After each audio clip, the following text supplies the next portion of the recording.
sejauh Anda meneliti judul ini, ya, bagaimana kemudian strategi dakwah bil hal, ya kan?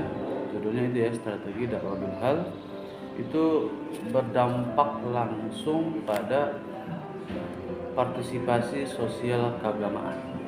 Bagaimana? Strategi ini, dakwah bil hal ini, dia berdampak langsung pada partisipasi sosial dan keagamaan.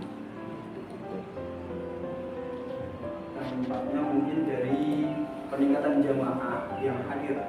Bagaimana cara strategi dakwah ini loh? Strategi dakwahnya di sini melalui dakwah bil hal. Dakwah bil hal yang dilakukan melalui program-program bil hal seperti bansos. Lalu ada juga di sini melalui pengadaan kegiatan-kegiatan program di hari besar Islam. Nah, itu berarti secara langsung bisa meningkatkan partisipasi sosial keagamaan. Menurut Anda begitu? Jadi, ya, menurut saya seperti itu. Apa kemudian indikator yang digunakan oleh Rafli untuk mengukur keberhasilan ini? Apa indikator yang digunakan untuk mengukur? Melalui wawancara. Jadi wawancara saya itu tidak hanya dari DKM, tapi saya juga mewawancarai jamaah, juga wawancara pengurus di bidang dakwah.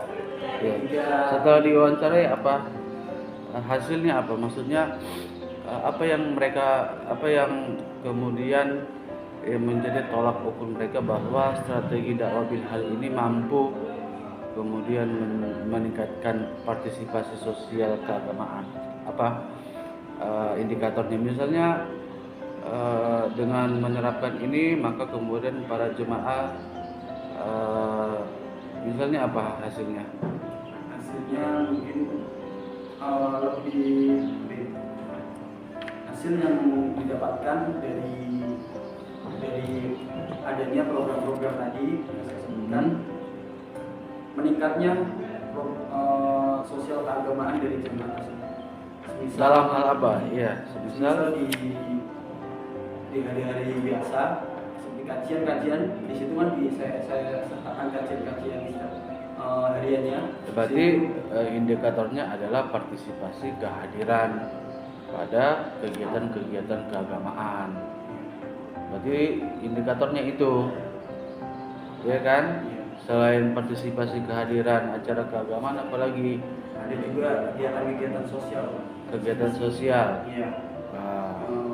Misal bantuan bansos itu dari jemaah lebih effortnya ada. Oke. Baik. Ya. Kita ke latar belakang masalah juga. Latar belakang masalah di sini kamu nanti harus, ini saya baca ini masih belum menyentuh kepada permasalahan Rafli ya. Latar belakang masalahnya belum menyentuh, belum menampilkan apa yang seharusnya, apa yang realitasnya seperti apa, itu belum menyentuh sama sekali. Nanti di latar belakang masalah kemudian nanti bisa menjelaskan perubahan sosial misalnya dan tantangan partisipasi keagamaan seperti apa ya. Kemudian juga peran masjid nanti bisa juga dijelaskan peran masjid ini dalam membangun sosial masyarakat seperti apa gitu ya.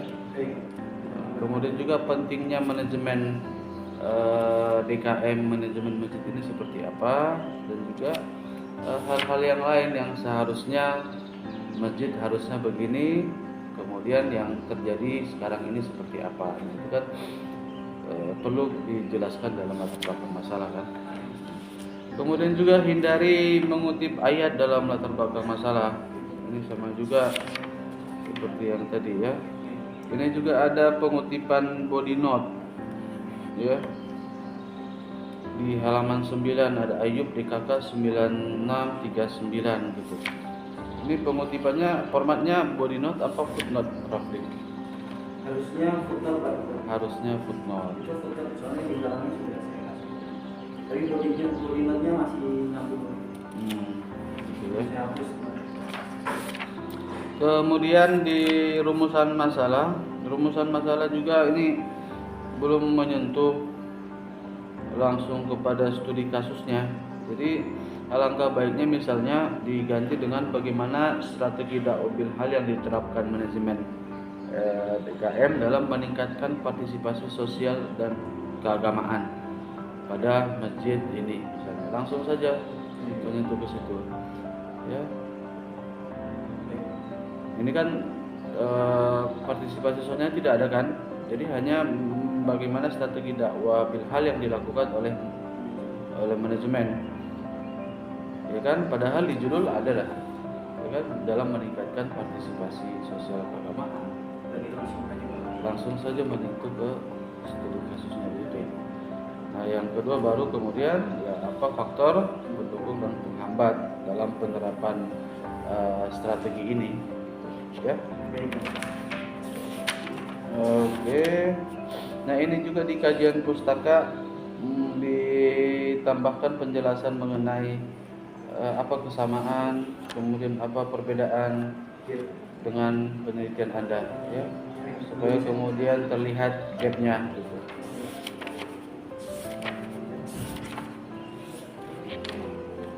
Nah, untuk di landasan teori ya, mengenai dakwah cukup kemudian fokus pada dakwah bil hal saja, ya, jangan kemudian juga ditambahkan sesuatu yang tidak ada kaitannya, tujuan dakwah, ya, prinsip-prinsip dakwah, unsur-unsur dakwah gitu. Langsung kepada strategi, kemudian dakwah bil hal. Nah, seperti apa dakwah bil hal, definisinya apa, penerapannya seperti apa. Jadi jangan terlalu banyak. Kemudian di metodologi,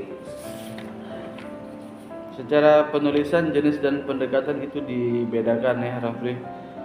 Jangan digabung begini ya. Jadi A itu jenis, dan B nanti pendekatan.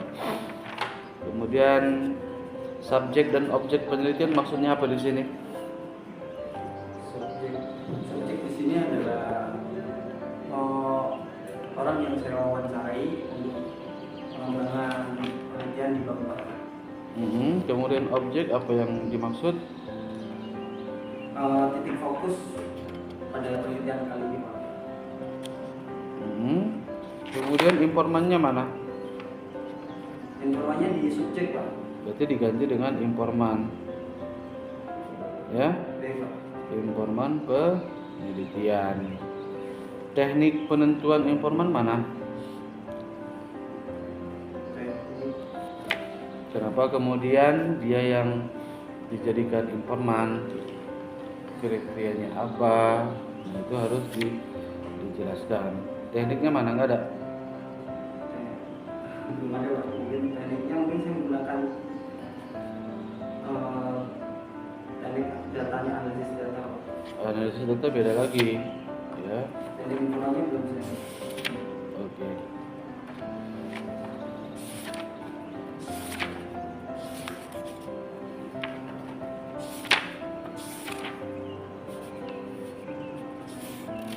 Ya, kemudian ini di hasil nih.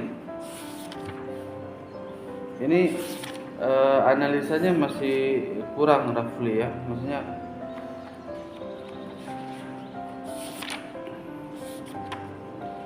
hasil manajemen atau kepengurusan Dewan Kemakmuran Masjid yang halaman 36.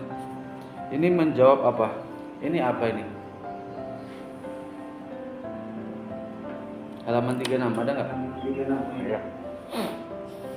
Ini menjawab pertanyaan yang saya buat di bab 2 Pak.